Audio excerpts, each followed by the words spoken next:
I want to share with you how did I buy cheap undervalued property here in Germany. It's an auction, my dears, organized by German government. And many people here think that auction is just a trash, but it's not always the case. I personally know two scenarios when it was not the case.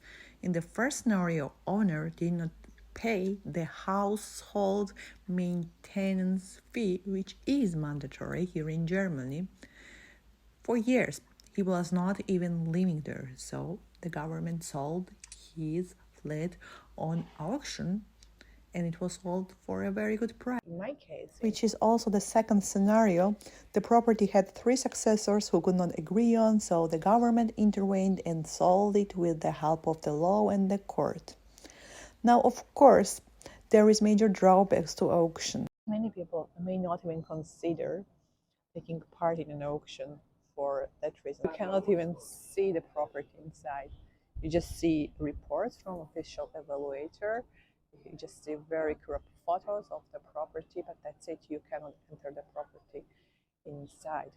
That's what actually some investment firms specialized on, and there was one investment firm in our auction who was betting against us.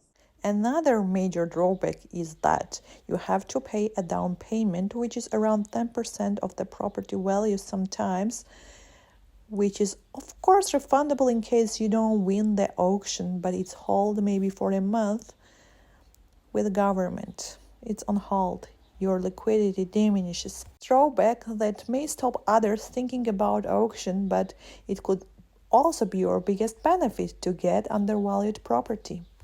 Of course, it started to rain in Germany, so I had to come in. But back to the topic. So because of this, all these drawbacks, your competition is eliminated. With correct strategy, you can get a really undervalued property. For example, the property I got, even the bank evaluated it with more than 100K more. So as you know, banks always evaluate it at least 20% less the market price. So it's worth a try.